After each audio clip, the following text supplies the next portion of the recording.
Estamos con Alejandro Martorell,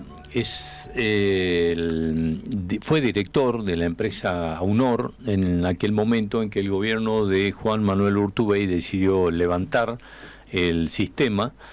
Intempestivamente se levantó esto y en los últimos días hemos estado charlando de esto porque ese tramo que va de donde está ahora todas las casillas que han quedado del peaje de Aunor hasta la rotonda de Torsalito, que es el cruce de Güemes, como lo conocemos todos, va a tener un costo que está tocando los 80 millones de dólares para poder arreglar ese tramo de la ruta.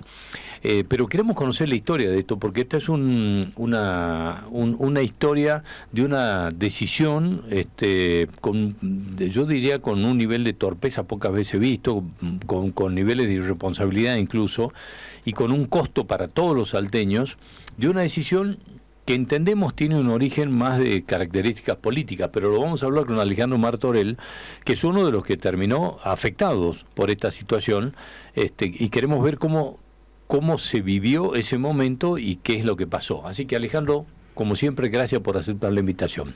Gracias, Indio, siempre es un gusto estar con ustedes acá.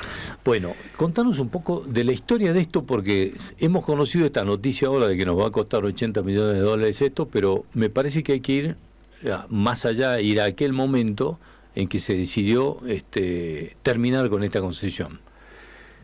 Bueno, ese momento llegó a raíz de que directamente no nos atendían. Aunor estuvo congelada en un periodo que fue inflacionario durante 9 años y medio a 2 pesos con 50. La decisión de rescindir el contrato se tomó sencillamente porque lo que se recaudaba en las casillas ya no alcanzaba para pagar los sueldos, mucho menos para cumplir todas las tareas que tenía que cumplir Aunor, y que sin embargo se cumplieron hasta el último día. Es decir, Aunor no solamente tenía que cortar el pasto, no era solo eso. El mantenimiento de una ruta es bastante más complejo que solamente cortar el pasto, mantener pintada la ruta, mantener toda la cartelería, hacerse cargo de los accidentes que se producían en la ruta, hacerse cargo de todos los autos que quedaban por alguna razón parados en medio de la ruta. Teníamos un servicio de bandejas que retiraban todos los autos que quedaban en la ruta. Es decir, había todo un servicio y ese servicio tiene un costo. Lamentablemente, el congelamiento de la tarifa, que fue total y absolutamente arbitrario. ¿Que lo resuelve quién, ese congelamiento? ¿Quién lo decide? A ver, cuando Aunor comienza a operar, a los 8 meses de operar Aunor, viene la salida de la convertibilidad. Y entonces salimos de $1 de 1 peso a $1 de 4 pesos. La tarifa de Aunor era $1.96, ajustable según la inflación de Estados Unidos. Eso era lo que se firmó en el convenio y en la licitación. Eso no se cumplió nunca. Entonces, en ese momento quedamos a $1.96 hasta el año 2005. En el año 2005 se consiguió un aumento de tarifa a 2 pesos con 50, pero era claramente insuficiente. Con eso no se podían realizar las obras. El presupuesto total de Aunor, cuyo contrato vencía en el año 25, el presupuesto total era de 45 millones de dólares. En la obra se invirtieron aproximadamente un poco más de 17, casi 18 millones de dólares en la obra hasta comenzar a cobrar el peaje. Es decir, que faltaba invertir toda esa cantidad que tenía que salir del cobro del peaje. Entonces, al no haber actualizado las tarifas a los valores que correspondían, también era muy difícil realizar las obras y las repavimentaciones que estaban perfectamente planificadas y figuraban en el contrato original. Entonces, obviamente, la autopista o la autovía se fue deteriorando porque no había forma de de mantenerla. Yo lo que digo es que la ciudad de Salta, con todas estas decisiones erróneas que tomó el gobierno de ese momento, la ciudad de Salta perdió, porque hoy tiene un acceso que es un desastre. Nosotros perdimos porque, ¿cómo podría calificar yo lo que sucedió cuando hay un incumplimiento contractual por parte del Estado? Básicamente es una estafa hacia el contratista. Pero mucho más perdió la provincia de Salta, porque la visión que tuvo en ese momento el gobernador Romero es que podía haber empresas particulares que inviertan en la infraestructura de la provincia, y es una forma que se utiliza en muchos lugares del mundo, es una forma moderna de encarar las autopistas y muchas otras obras. Y eso se vio desvirtuado y además cayendo en una inseguridad contractual, porque estos contratos de tantos años seguramente van a atravesar de hecho atravesaron varios gobiernos. Entonces, si un gobierno tiene la idea, pero los que siguen no lo van a respetar, ¿quién va a invertir en una provincia que hace eso? Sí, claro, es un antecedente pésimo. Entonces creo que a la provincia es la más dañada de toda esta situación. Además del usuario, claramente. Sí, claro. ¿No? Ahora, Alejandro, en este caso, esto que se tomó como una decisión, ¿qué motivaciones había? Porque se habla de motivaciones políticas fundamentalmente. ¿Qué nos puede decir de esto? Es que tuvimos una reunión que claramente fue muy desagradable, donde un ministro que había en ese momento, un ministro peludo... Parodi. Parodi era, yo creía que era peludo. Parodi, yo creía que era peludo. Bueno, las dos cosas. Parodi era peludo. Nos dijo, a las empresas a veces les toca ganar y a veces les toca perder. A ustedes les tocó perder. ¿Esa fue la explicación? Esa fue lo que nos dijo ese señor. O sea, ¿y ningún otro motivo? No hubo después ninguna negociación más. Ahora, digamos, ¿cuánto se puede suponer que hay de cierto en la versión y que esto tenía que ver en realidad con una pelea política de Urtubey con el ex gobernador Juan Carlos Romero, de Juan Manuel Urtubey con Romero? Digamos. Pero no lo sé, nosotros qué teníamos que ver. Nosotros creímos en la provincia, creímos en un contrato, invertimos, hicimos las obras, hicimos lo que correspondía, dimos el servicio que correspondía, ¿por qué teníamos que pagar nosotros el precio de una pelea? Alejandro, no teníamos nada que ver. ¿Ustedes tenían margen de reclamos a la provincia? ¿Reclamos? De reclamos todos los meses. Todos los meses. Todos los meses se presentaba un reclamo. Porque no digo, digamos, por una falta contractual, digamos, después de... Sí, porque además había otra situación. Cuando se actualizó la tarifa a 2.50, hubo una decisión de Vialidad de subvencionar el tráfico de camiones. El cuadro tarifario tenía una relación, 2.50 pagaba un auto, el doble pagaba un auto de hasta 4.000, un camión de hasta 4.000 kilos, y después había toda una relación entre las tarifas. Esa relación la modificó Vialidad de la provincia, subvencionando a los camiones. Pero el contrato decía que la provincia podía subvencionar a los camiones, pero no decía que lo tenía que subvencionar a UNOR. Es decir, que si la provincia lo subvencionaba, esa plata la provincia debió habérsela dado a UNOR todos los meses. Y se presentó todos los meses, desde el año 2005 hasta el 2014, un reclamo por esa diferencia que nos adeudaba la provincia, que jamás pagó. Bueno, estamos frente, digamos, a una inversión enorme que tiene que hacer ahora la provincia de 80 millones de dólares a causa de estas decisiones motivadas, vaya a saber por qué. Decisiones disparatadas como otras que tomó ese gobierno. Sí, bueno, yo esta mañana y mencionábamos el tema de lo que les va a costar a los salteños el juicio con Casinos de Austria, ¿no? Bueno, que es otro de decisión de estas características. Es un caso parecido. La diferencia es que nosotros rescindimos el contrato y no se hizo ningún tipo de juicio a la provincia, ni nuestros socios no querían tener ningún tipo de litigio, entonces no se hizo ningún litigio.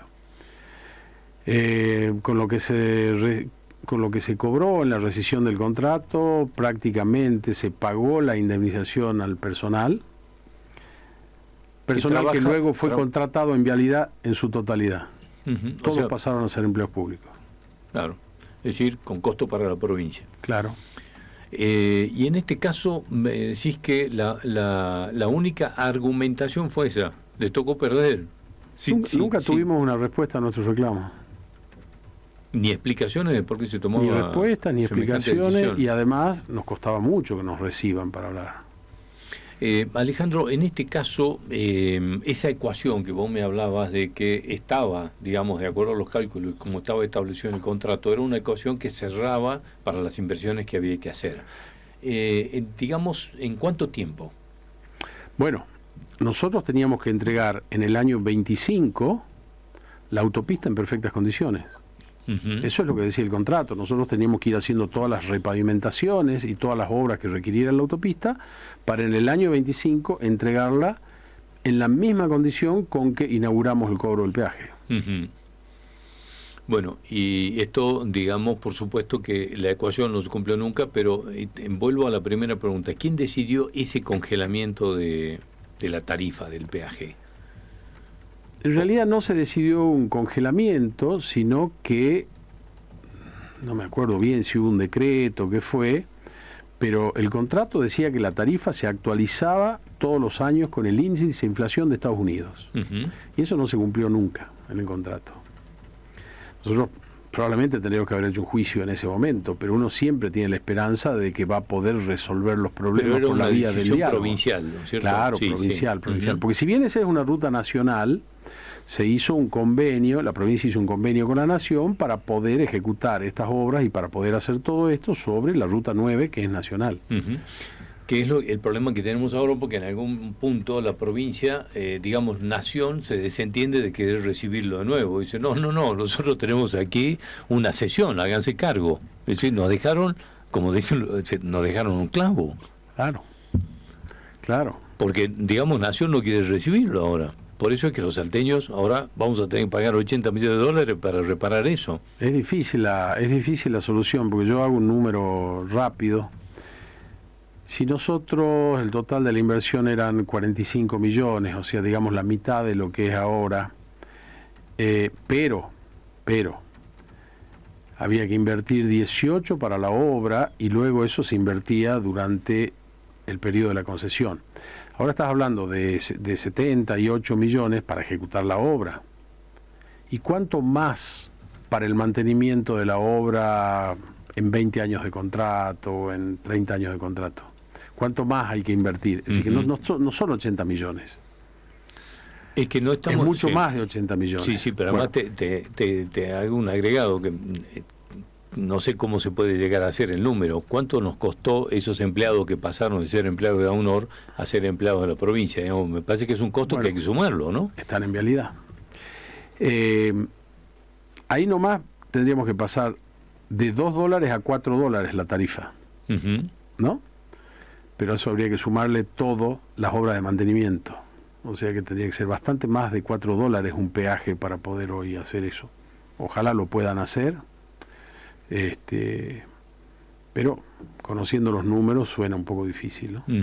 Sí, sobre todo por cómo están los peajes, por ejemplo, no sé, el de Cabeza de Buey, que creo que está en 1.000 y pico de pesos ahora con la última actualización. Bueno, el régimen ese es distinto. El régimen ese es distinto. Cuando surgió todo el tema de los peajes,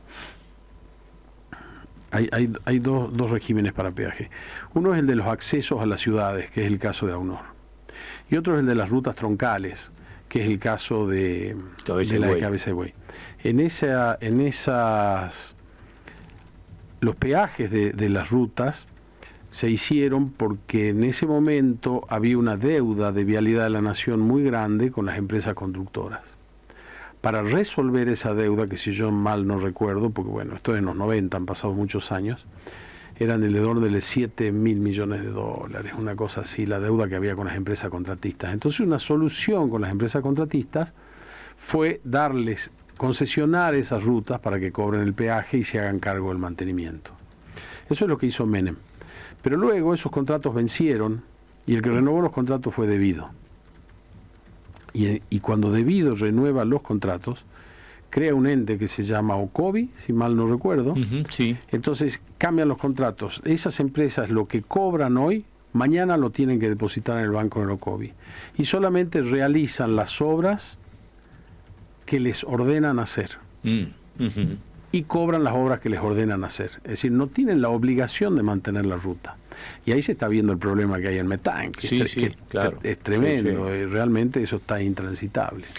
Alejandro, en todo este conflicto, cuando se inicia, digamos, todo este tema del peaje de Aunor, ¿Urtubey los recibió alguna vez?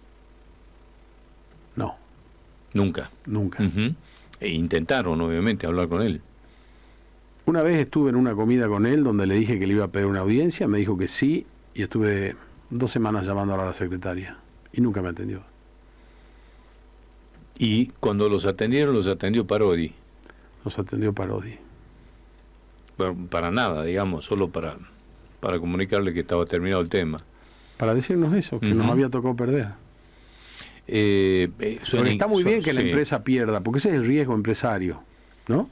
Una empresa puede ganar o puede perder. Ahora, que le toque perder por decisión de un funcionario, eso es otra cosa. Sí, claro. Es decir, que alguien diga, che, decido que esta empresa pierda. Bueno, son cosas increíbles y estamos empezando a hacer como esta evaluación de estos saldos que nos van dejando de una gestión que digamos se ha manejado con bastante irresponsabilidad en algunos casos, ¿no? Yo creo que sí, coincido con tu análisis. Ha sido un gobierno desastroso, 12 años de no hacer nada. Alejandro, como siempre, gracias por aceptar la invitación. Gracias a vos, y bueno, nada, un poquito de catarsis vine a Está hacer, bien, tal vez. en la próxima te invito para que hablemos de vino. Hablemos de cosas más lindas. Bueno, Sí, por favor. Gracias como siempre. Gracias. Hasta luego.